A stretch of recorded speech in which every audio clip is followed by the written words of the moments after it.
오늘 본문에 앞서 바울은 내가 복음을 위해 고난받는 것을 부끄러워하지 말아라. 그리고 너도 복음을 위해 그 고난에 동참하라. 이렇게 디모데에게 이야기를 해주고 있습니다. 하나님이 주시는 마음은 두려움이 아니라 능력과 사랑과 절제하는 마음이다.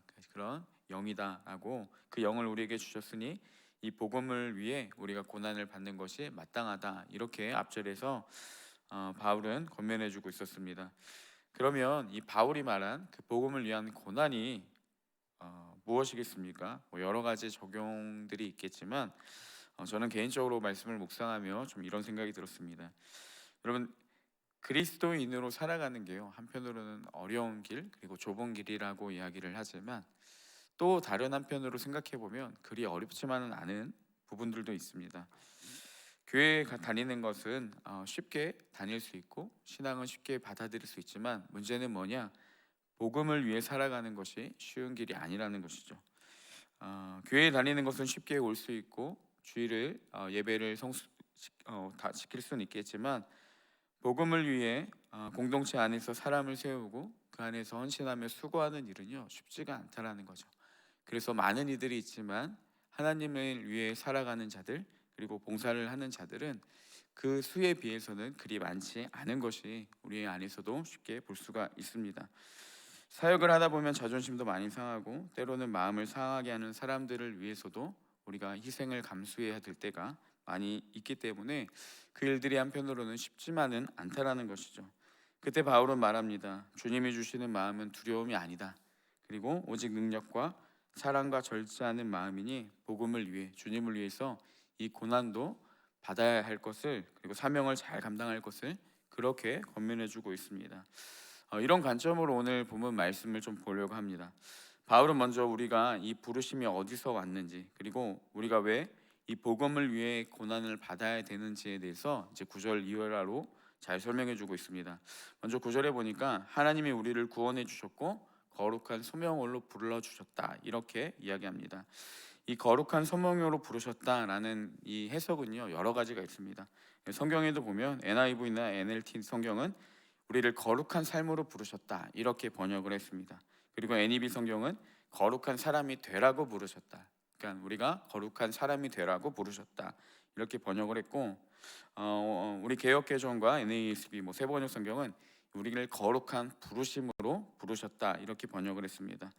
원어의 모호함이 있어서 여러 가지 이제 말로 번역이 됐지만 이렇게 그냥 그 어떤 해석이든 받아들이는 데 큰 무리가 없습니다.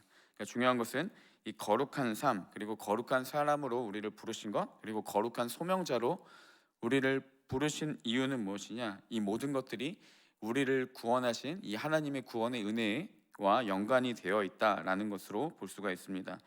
하나님은 우리를 거룩한 삶, 이거 거룩한 소명자로 부르셨고 그 부르심대로 살아가기 위해서 우리에게 이 구원의 은혜를 허락하셨다라는 것이죠.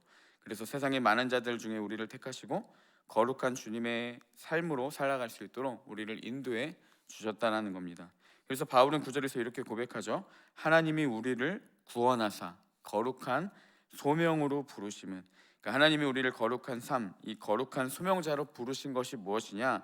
우리의 행위대로 하심이 아니요 오직 자기의 뜻과 영원 전부터 그리스도 예수 안에서 우리에게 주신 은혜대로 하심이다. 이렇게 이야기를 합니다. 그러니까 우리가 거룩한 부르심대로 거룩한 소명으로 우리를 부르셨던 것은 전적인 하나님의 은혜 안에서 이루어진 일이라는 사실입니다. 하나님 우리에게 구원의 은혜를 주셔서 우리가 거룩한 삶과 이 거룩한 소명자로 살아갈 수 있도록 우리를 이끄셨다라는 거죠. 그래서 10절에도 이렇게 고백합니다. 이제는 우리 구주 그리스도 예수의 나타나심으로 말미암아 나타났으니 그는 사망을 패하시고 복음으로써 생명과 썩지 아니할 것을 드러내신지라. 결국 이렇게 정리할 수 있습니다. 우리가 거룩한 소명자로 하나님이 우리를 부르신 그 근간이 어디 있냐? 우리를 구원해 주신 은혜 아래 있다라는 것이죠. 우리가 고난의 복음에 동참할 수 있는 이유가 무엇일까요? 전도하면서 많은 이들에게 거절당하는 이 거절감이 우리를 두렵게 하고 하나님을 위해 미워하는 사람을 품고 기도할 수 있는 것, 여러 가지 일로 바쁘고 분주한 상황 가운데서도 우리의 시간을 들이고 우리의 에너지를 들여서 하나님의 일을 위해 헌신하고 수고할 수 있는 것은 무엇이냐? 우리에게 주신 그 주님의 구원의 은혜가 있기 때문이다라는 사실입니다. 하나님이 주신 구원의 은혜는요, 이 모든 고난을 다 뛰어넘을 수 있는 그 큰 은혜라는 것이죠. 우리가 능히 고난도 감당할 수 있게 하고, 그 은혜는 세상의 방법과 가치관을 따르는 삶이 아니라 하나님의 뜻대로 살아갈 수 있도록 우리를 이끌어주는 귀한 원동력이 된다라는 사실입니다. 예전에 같이 사역했던 목사님이 있었던 일인데요. 어느 날 그 한 성도가 이 목사님께 이제 서운한 마음을 가져 적이 있었습니다. 사람이 굳이 얘기하지 않아도 갑자기 태도가 바뀌는 것을 보면서 어느 정도 눈치를 채지 않겠습니까? 그래서 이제 그분이 계속 전화를 해서 물어보니까 어르고 달래며 이야기를 했더니, 결국 그 성도님이 이 목사님에 대해 서운한 이유를 이제 이야기를 했습니다. 왜 서운했냐?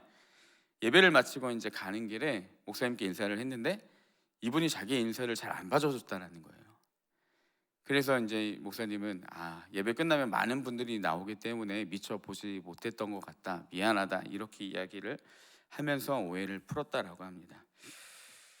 여러분, 아마 비슷한 일들이 교회 안에서 누구나 한 번쯤은 있었을 겁니다. 교회 공동체에서 우리가 사역을 하고 신앙생활하면서 어려운 것 중에 하나가요, 이 사람과의 관계가 쉽지가 않습니다. 사람 상대하는 일만큼 좀 어떻게 보면 세상에서 쉬운 일은 어려운 일도 없는 것 같습니다. 아마 저를 보면서도 그렇게 이야기하실 분들이 있을지 모르겠습니다. 맞아, 너도 쉽지 않은 사람이야 라고 할지도 모르겠지만, 저도 한편으로 충분히 공감됩니다. 다른 사람이 저 역시 불편하게 다가올 것도 많이 있겠고, 저도 역시 사람을 대하는 게 생각처럼 쉽지만은 않습니다. 그런데요, 문득 그런 생각이 들었습니다. 한편으로 정말 어이가 없는 것이요, 그렇게 사람들에게 상처와 스트레스를 받고 누구 때문에 힘들다, 누구 때문에 어렵다라고 이야기를 하면서, 그럼에도 많은 사람들이, 그리스도인들이 사역을 감당하며 그 사람들과 부딪히며 살아가고 있습니다. 분명히 똑똑하고 문제가 없는 사람들인데요, 바보처럼 늘 자기가 먼저 참고 때로는 사과하면서도 뭐가 그리 행복한지 웃으면서 그 일들을 감당하고 있습니다. 그런 맥락으로 보면요, 정말 이해 안 되는 사람들이 투성인 곳이 교회입니다. 가정에서는 다들 존중받는 자녀이고 또 한 사람의 부모이고 또 배우자인데, 왜 그런 취급을 받으면서도 때로는 속상해하면서도 그렇게 꾸역꾸역 그 일들을 감당하냐는 것이죠. 그럼에도 우리가 그 하나님의 일을 포기할 수 없는 이유가 무엇이 있겠습니까? 오히려 행복하다라고 억지 아닌 억지를 부리면서 끝까지 그렇게 사역을 감당하는 이유가 무엇이겠습니까? 오늘 말씀에 나타난 그 비유처럼 영원 전부터 그리스도 예수 안에서 우리에게 주신 은혜, 사망을 패하시고 복음으로써 생명과 썩지 않을 것을 드러내 주신 은혜, 우리를 구원해 주신 하나님의 그 은혜가 너무 크기 때문이라는 사실입니다. 여러분, 하나님의 정말 그 구원의 은혜를 알고 우리 가운데 허락하신 그 은혜를 안다면요, 이런 것들이 이런 사소한 것으로 여겨지고 문제가 되지 않다라는 것입니다. 아무리 힘들고 괴로워도 그때마다 주님이 우리에게 은혜를 주시면 그 은혜가 얼마나 큰지 그때부터는 이런 문제들이 우리에게 더 이상 신경 쓰는 문제들로 다가오지 않게 된다는 것입니다. 오히려 우리 가운데 그 은혜를 누릴 수 있는 기쁨만 가득하게 된다는 것이죠. 이런 하나님의 은혜를 알지 못하는 사람들은요, 복음을 위해 받는 고난이 이해가 되지 않습니다. 왜 굳이 그 길을 가야 되냐? 왜 그렇게 꼭 그 정도까지 믿어야 되냐? 이렇게 반문을 합니다. 그들에게는 헌신이 없고 적당한 세상과의 타협 가운데 신앙생활을 하며 살아갑니다. 신앙으로 오는, 그리스도로 인해 오는 부당함이나 손해를 조금도 받아들이기를 거부한다는 사실이죠. 하지만 하나님의 은혜를 아는 사람들, 이 구원의 감격 가운데 살아가는 사람들은 복음을 위해 왜 고난을 받아야 되는지가 이해가 되기 시작하는 것이죠. 오히려 그분과 함께 걸어가는 그 길이 기쁨이라고 이야기를 합니다. 우리를 구원해 주신 주님의 은혜는요, 이처럼 우리가 거룩한 삶, 거룩한 소명으로 나아갈 수 있도록 우리를 이끌어 준다라는 것이죠. 우리의 힘으로 하는 것이 아니라, 우리가 어떠한 문제가 있어서 감당하는 것이 아니라, 하나님이 우리 가운데 허락해 주신 은혜가 너무나도 크기 때문에, 이미 우리 가운데 부어주신 은혜가 너무나도 크기 때문에 그런 것들이 고난이지만 고난으로 다가오지 않다라는 사실입니다. 그래서 12절에서 바울은 이렇게 이야기합니다. 이로 말미암아 내가 또 이 고난을 받되 부끄러워하지 아니함은, 내가 고난을 겪고 있지만 복음을 위해서 수고함으로 옥에 갇히게 되고 세상 사람들에게는 죄인이라는 손가락질을 받고 어떻게 보면 이단이라고 평가를 받는 그런 부끄러움을 내가 부끄러워하지 않는 이유는 무엇이냐? 이유에 보니까요, 내가 믿는 자를 알고 또한 내가 의탁한 것을 그날까지 그가 능히 지키실 줄을 확신함이라라고 이야기합니다. 바울은 비록 복음을 전하다가 옥에 갇히게 되었지만 사람들에게 죄인 취급을 받으며 한심한 사람이라고 보일지 모르겠지만 자신의 모습을 조금도 부끄러워하지 않는다, 이렇게 이야기하며 그 근거를 두 가지 이야기합니다. 첫 번째는 무엇이냐? 내가 믿는 자를 내가 안다라는 것이죠. 내가 이것이 부끄러움이라고 이야기를 하지 않는 이유는 무엇이냐? 내가 그리스도를 위해 죄인 취급을 받는 이유는 무엇이냐? 하나님은 어떠한 분이신지, 그리고 그분이 얼마나 은혜로우신 분이신지를 내가 알기 때문이라는 것입니다. 하나님을 알게 되면요, 복음을 위해 받는 고난이 우리 안에 기꺼이 받아들일 수 있는 것으로 수용이 되기 시작한다는 것이죠. 주님을 알기 시작하면, 그 은혜로우신 하나님의 성품을 알기 시작하면 우리가 그 고난이 더 이상 우리에게 고난으로만 다가오지 않는다라는 것입니다. 그리고 여전히 어려움은 있는 상황 가운데서 바울은 두 번째로 이렇게 이야기합니다. 내가 의탁한 것을 그날까지 능히 지키실 줄을 확신한다.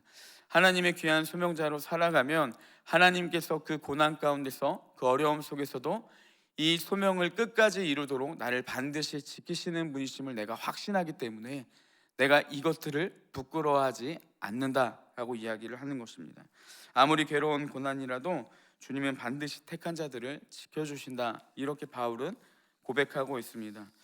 우리도 사역을 하며 오는 부끄러움이 있을 수 있습니다. 아니면 신앙생활을 하면서도 오는 부당함이나 부끄러움이 있을 수 있습니다. 황금 같은 주말에 왜 교회에 나와야 되고 또 나와서 헌신해야 되고 매 주일 예배하는 모습이 세상 사람들에게는, 심지어 어떻게 보면 그리스도인에게도 한심해 보일 수 있습니다. 마치 열심히 사역을 하면 할 일이 없어서 일을 하는 사람들처럼 보일 때도 있습니다. 혹시라도 우리에게 이런 일이 있거나 아니면 지금 이런 일을 겪고 계신 분이 있다라면 여러분, 담대한 마음을 가지시길 바랍니다. 우리가 잘 살고 있기 때문에, 우리가 복음을 위해 잘 나아가고 있기 때문에 당연하게 오는 고난과 부끄러움이라는 사실입니다. 사랑하는 예수님을 닮아가는 것, 그분이 걸어가신 그 길을 우리도 같이 걸어갈 수 있다라는 것, 이것이 인생에게 있어서 가장 큰 기쁨 중 하나가 아니겠습니까? 주님이 복음을 위해 고난을 당하셨던 것처럼, 그리고 우리의 믿음의 선조들이 그 길을 걸어갔던 것처럼 우리도 복음을 위해 고난에 동참하고 주님의 길을 걸어가며 이 거룩한 소명의 부르심 안에 살아가는 것, 그런 우리 온사랑교회 그리고 모든 성도님들이 되시기를 주님의 이름으로 축복합니다. 함께 기도하겠습니다.